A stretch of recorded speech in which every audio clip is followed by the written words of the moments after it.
Welcome to today's Garage Devotional. I'm Ted.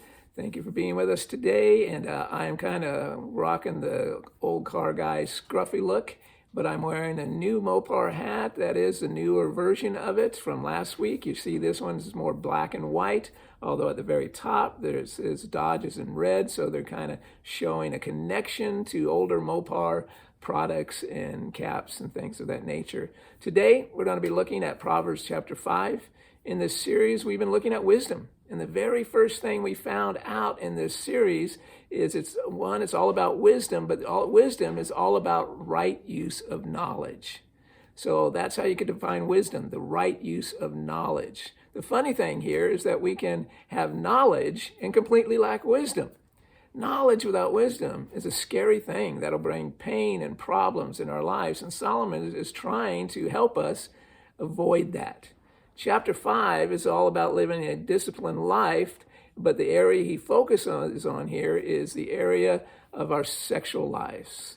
And in this chapter, he's telling us to apply wisdom, our knowledge in our sexual lives, whether single or whether marriage.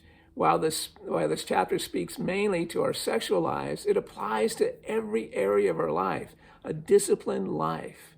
Before we jump in, I want to remind us that Solomon is speaking and writing to young men who are part of his court, that he's going to raise up to be leaders in his court. And he's applying this knowledge and sharing it with them so they could live a life of wisdom, a life of righteousness, or right living, and help others do the same thing. All right, let's dive into chapter 5 for a little bit. Solomon is showing here the importance of faithfulness in every area of our lives. And he's sharing this wisdom here about our faithfulness in marriage and our faithfulness in singleness. Being faithful in our singleness, not having sexual relations before marriage. Faithful in our singleness for treating those that we date fairly and properly. And in our marriage, being faithful and not having affairs, and being faithful in our commitment, our covenant of marriage. So he's telling these basic things that will protect us from unwanted pregnancies before marriage, from abortions and single-parent homes, and so many other things.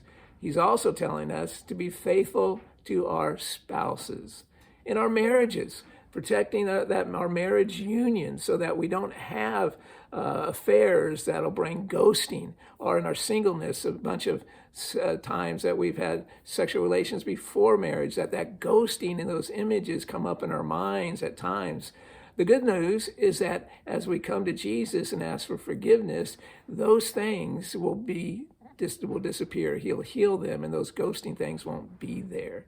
But we're supposed to be faithful to our spouses, faithful to our marriage covenant, faithful to our children so that they see what a marriage is to look like, and in love and faithfulness and commitment, that we show that in our marriage. Faithfulness to our spouses is the first way to do that.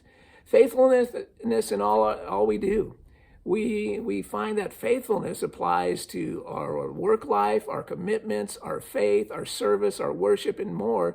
So it involves all these things, but he's focusing here in this chapter on our marriages and our sexual relationships. Faithfulness is a key to fulfillment in our lives. Faithfulness is a key to fulfillment in your marriage and in my marriage. I want to say, if we have had sexual relationships or divorces, that does not mean we are less than anyone else. We can start anew by committing to not have sex outside of marriage or affairs in marriage. We start now anew, commit that those things are not going to happen in our lives. Commit anew to your marriage and to those that around you. Commit to be faithful. Commit as a single person to say, no, I will not have sexual relation before that. If you have, give that to Jesus, and he will make it brand new. Our commitment is to have lifelong marriages and be faithful. If you've given the gift of singleness in your life and you're going to live a single life all through your life, be faithful to that, because faithfulness is a part of wisdom, and that faithfulness will bring blessings in each and one of our lives. That's it for today. We'll talk to you next week.